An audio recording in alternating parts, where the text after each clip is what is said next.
Hace un tiempo, una eh, ayudante de cátedra vino con este libro y me dijo, Damián, me lo compré en España, te lo presto para que lo leas. Y hace ya como 5 años que lo tengo. Bien. Hay una frase que dice, hay dos tipos de tontos, el que presta los libros y el que devuelve los libros. Bien. Eh, Vamos a decir que mi ayudante de cátedra es una amiga que me quiere mucho y que uno aprende de los estudiantes. Cuando me dio este libro, en un principio tenía mucho trabajo, así que lo guardé, pero cuando tuve un tiempito lo leí y ahí comprendí por qué me lo había prestado barra regalado. El libro es una compilación de textos sobre el vínculo entre las mujeres y la comunicación. Es un libro compilado por Tajahuerce Ángel, que es una profesora de comunicación y género en la Universidad Complutense de Madrid. Y lo que hacen las autoras es justamente discutir la visión de las mujeres y del género en los medios de comunicación. En el prólogo, la autora dice que los medios son esenciales, bien, y hablando de los medios, hablemos del periodismo. Los medios y el periodismo son esenciales para construir una cultura de la igualdad. Bien, si los medios de comunicación, si los y las periodistas, que por ejemplo Antonio Gramsci dice que son la escuela de los adultos, bien, si desde allí no se plantea una cultura de la igualdad, bueno, es probable que las audiencias tampoco observen esta igualdad. Por lo tanto, Tajahuerce Ángel plantea incluir la perspectiva de género en la formación universitaria. Bien, en algún momento me dijeron que esto debería incluirse ya de la escuela. Estoy totalmente de acuerdo, pero soy docente universitario, así que eh, me parece interesante poder plantearlo en esta etapa. Y sobre todo porque es algo que yo diría que la formación viene desde la sociedad, ¿no? El movimiento de mujeres en Argentina ha crecido muchísimo, ha tenido mucha potencia y ha sido algo que nos interpeló a todos y todas de diferentes modos. Y a mí este libro me interpeló en la página número 10. En la página número 10 plantea: la universidad forma también a profesionales de todas las áreas del conocimiento, transmitiendo ideas, pensamientos, valores y un saber amplio que resulta sesgado cuando elimina sistemáticamente al 51% de la población mundial de los libros, de los manuales de estudio, de las reflexiones, del debate y de los contenidos que se difunden en las aulas. ¿Qué significa esto? Significa que cuando lo leí me pregunté, ¿cuántas mujeres tenemos en nuestra bibliografía? Y cuando fui a ver la bibliografía, me di cuenta que solamente había una mujer. A partir de allí,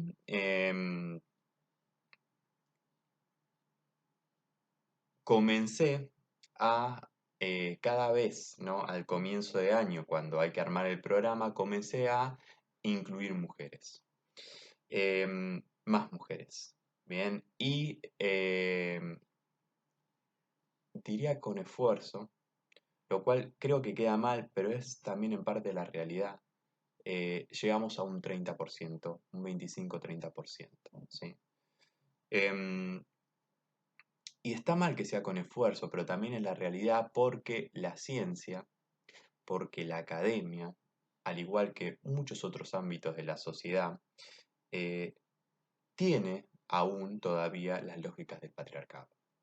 Bien, la lógica del patriarcado que no solamente están en la ciencia, en la academia, sino que también están en la política, están en la justicia, está en los sindicatos, está en las cámaras empresarias. Bien, está en cuando el sistema de cuidados, ¿sí?, obliga a las mujeres a hacerse cargo de, por lo menos simbólicamente, en el cuidado de eh, los y las niñas ancianas y enfermas. Bien, entonces, digo, este es un punto interesante y cuando lo conversaba con alumnos y alumnas me decían, profesor, Si el docente no nos avisa que la autora es mujer, automáticamente pensamos que es un autor hombre, porque todos son hombres, ¿no? Entonces fue algo que me llamó la atención, ¿bien? Y buscamos justamente, a ver si lo logramos o no, que no sean todos hombres. Eh, Sigue siendo un porcentaje escaso, teniendo en cuenta que las mujeres son un poquito más de la mitad de la población mundial. Lo mismo ocurre en Argentina, pero aún así, y eso marca lo que les señalo, aún así creemos que en nuestra bibliografía es una de las que más presencia de mujeres existe. Habría que comprobarlo científicamente. Dice algo interesante, muy interesante Tajahuerce Ángel, aunque no cita y no sé si sabe que de algún modo está citando, porque a veces las ideas se nos apropian de nosotros, pero ella señala que es imposible contar lo que no se sabe. Es imposible contar lo que no se sabe. Bien, de algún modo nos interpela a los hombres, porque los hombres podemos decir que no podemos comunicar, no podemos contar aquellos que ignoramos.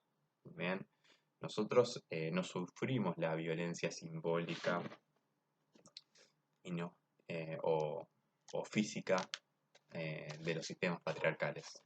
Bien, no solamente no lo vivimos, sino probablemente en algún momento la hemos aplicado.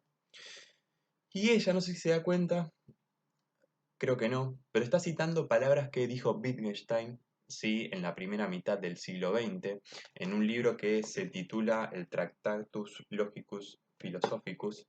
Es un libro que él termina de escribir en las trincheras de la Primera Guerra Mundial.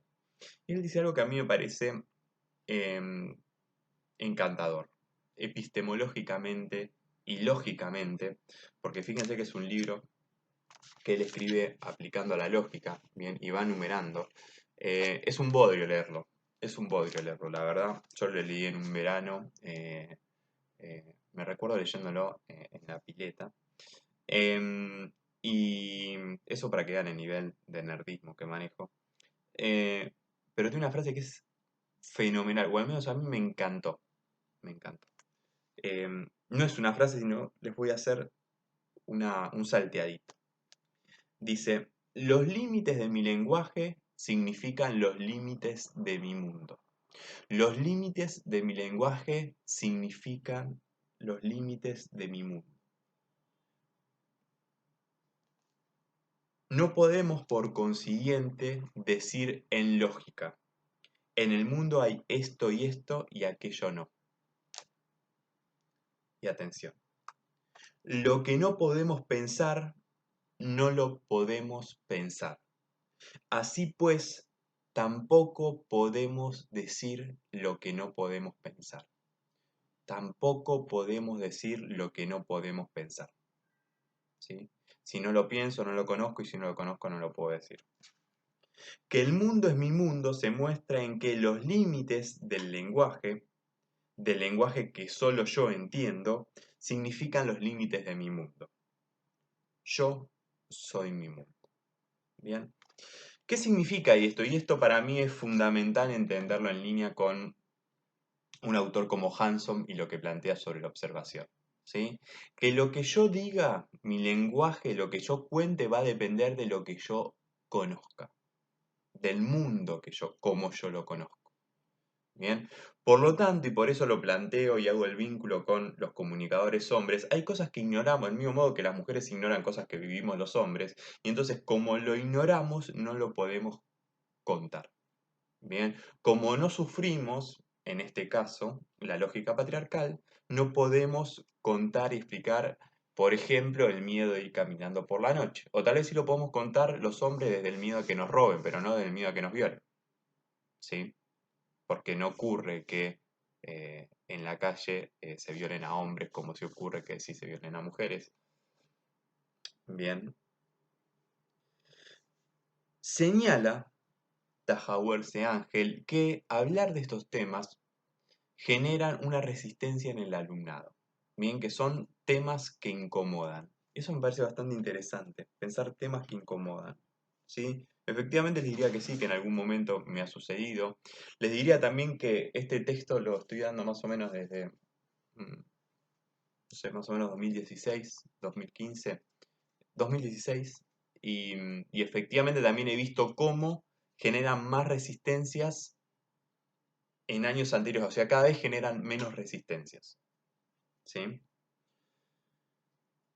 Porque también creo que en estos temas las nuevas generaciones tienen más para enseñarnos a nosotros que nosotros a las nuevas generaciones. Plantea que hay que empezar un periodismo y una comunicación que vaya en contra de los estereotipos, que es preciso comprender y reconocer a las mujeres, que es necesario transformar las realidades injustas, bien, y que hay que incluir a las mujeres en la bibliografía. Señala Tajahuerce Ángel que la historia olvida conscientemente a las mujeres, bien, todos los hechos, la historia narra una secuencia de hechos protagonizadas por hombres, pero hubo mujeres que protagonizaron la historia y no aparecen en los manuales o libros de historia. La economía también tiene un sesgo patriarcal. Y plantea también cómo las mujeres fueron excluidas de las universidades, ¿sí? Ella es una autora española, allí la primera universidad del siglo XIII, pero las mujeres pudieron ingresar a la universidad recién el 8 de marzo de 1910. Ya estamos hablando de España. Antes que ellos, si había mujeres, eran disfrazadas de hombres, ¿sí? Antes de 1910, disfrazadas de hombres o a partir de un vacío legal que encontraban, ¿no? Uno podría hacer también el vínculo con el voto femenino. Entonces, para concluir, dice que el movimiento de mujeres, el movimiento feminista, es el único que no ha apelado a las armas, eh, ni a la violencia, señala ella. Sus conquistas se han logrado en la calle de modo pacífico, ¿sí? Las conquistas pensando desde el voto, ¿no? Con las sufragistas a los derechos, laborales que aún así no se cumplen, bueno, pero que se sigue insistiendo. Y señala algo que yo lo veo particularmente, sobre todo en la televisión argentina, que los medios se mofan continuamente del feminismo, ¿sí? Del movimiento de mujeres. Entonces, con Tajahuerce Ángel nos podemos permitir pensar el vínculo entre comunicación y género, ¿bien? Y en los medios de Argentina existen muchísimos ejemplos de malas prácticas, ¿bien? Desde revictimizar a las víctimas de un femicidio, bien como aquel famoso titular que hablaba de una víctima como una fanática eh, de los boliches, ¿sí? O desde entrevistas televisivas en las cuales el conductor le pregunta cómo iba vestida a la víctima de un acoso, ¿sí? Entonces, repensar las lógicas, incluir a las autoras mujeres en la bibliografía, ¿bien? Creo que es bueno que también que los estudiantes nos interpelen a los docentes pidiendo que haya bibliografía con autoras mujeres, pero sobre todo tener en cuenta estos planteos al momento de comunicar la realidad como periodistas.